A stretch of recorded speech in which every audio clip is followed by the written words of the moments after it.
Rainbow Six Siege.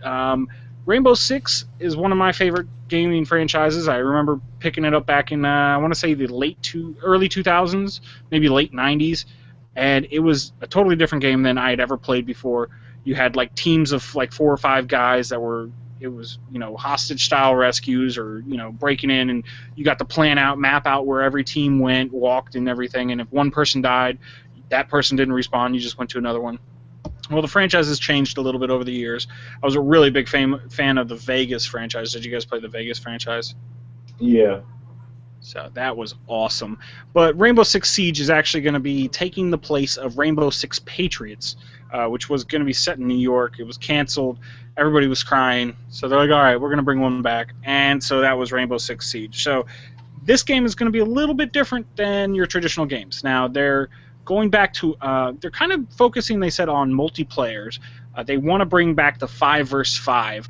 And in the 5 versus 5, I heard some interesting ideas. Now, I'm not totally sold on these ideas, but let me know what you guys think. So what they're saying is they're going to get rid of respawn. Done.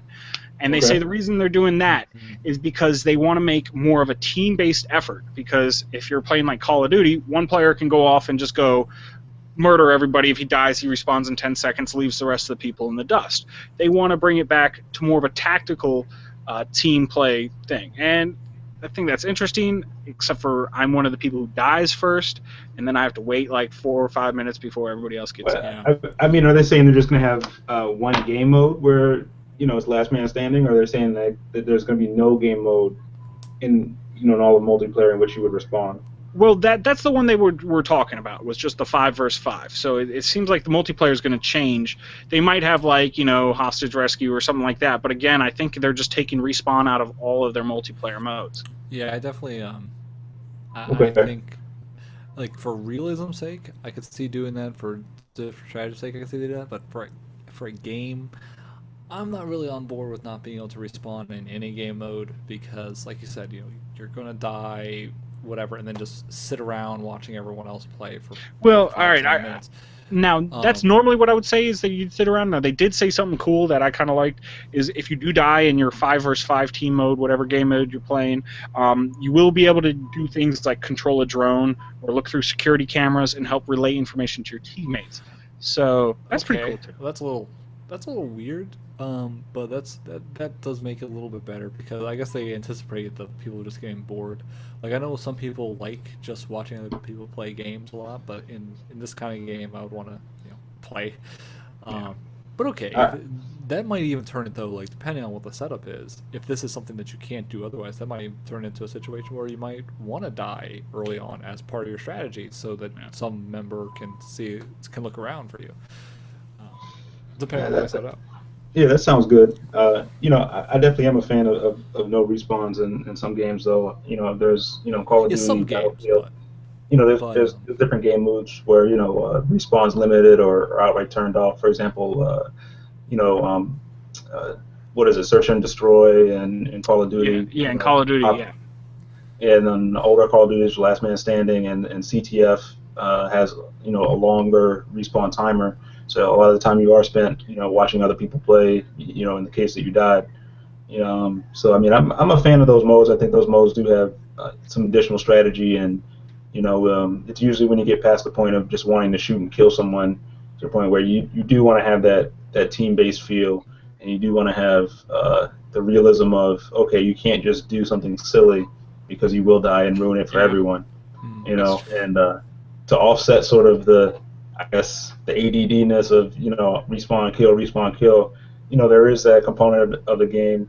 Those last standing modes, oftentimes they don't run that long.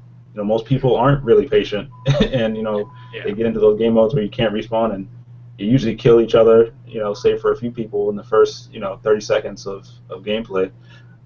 I think only when it gets to 2 teams that are really, really strategic will it be the long, drawn-out games.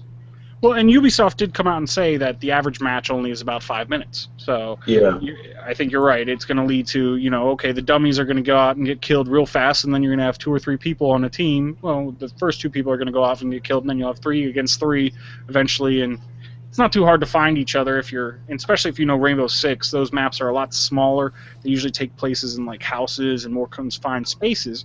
So it'll definitely won't take forever. So, but I do find it interesting. They're just kind of giving you a new flavor to the FPS genre, because you're right. It's all been about, hey, look how fast I can run out there and get 30 kills. Okay, well you got 29 deaths. Like know. It's like, all right, kids. All right. I mean, there are systems that can incorporate that, and you subtract from deaths and things like that. But I don't know. Yeah, I guess I'm a little disappointed because I never really cared that much about Rainbow Six myself or Rogue Spear or anything. Rainbow Six was awesome. I knew plenty of people that loved it. I was always like, whatever. So what I would do is when we would play, I was just always team killing. So, and then we would have a competition and we would do it immediately. So someone would respawn behind, immediately shoot. Yeah. Yeah. No, so if I had a team killer on my, there's no respawn. And that is true, because Rainbow Six didn't have the friendly fire off. Like, you could kill your own teammates, and that was one very frustrating thing. If somebody was like, "All right, I'm throwing a grenade," and wait, I'm standing there. Yeah. So you respawn with like a headshot looking directly at the guy in front of you. So it was just like we would get into a competition where we just like keep going back and forth and killing each other immediately. So note to self: do not play Rainbow Six with Brendan. That's the only game I do that for, though. That's the only one. But yeah, I mean, it's just going to be like Halo is its own feel of FPS. Call of Duty is its own feel of FPS. It's nice to have kind of a third one to add into the mix. I guess Battlefield and Call of Duty are kind of pretty similar in the similar vein there. But I just love the best. My favorite part about Rainbow Six though was the strategy for the first, the one-player mode, because I did like being like, okay, you guys, you line up on the door over here. I'm gonna sneak around to this window. When I say go, throw your flashbang in. I'm gonna cap these guys in the face. I almost hope that they bring kind of this 5-person team to the single-player mode, so it can be co-op and you can all go through these missions a little bit like that. And that was one thing that I really loved. They had their kind of bots that they would bring in, and you could fight like 40 or 50 of them.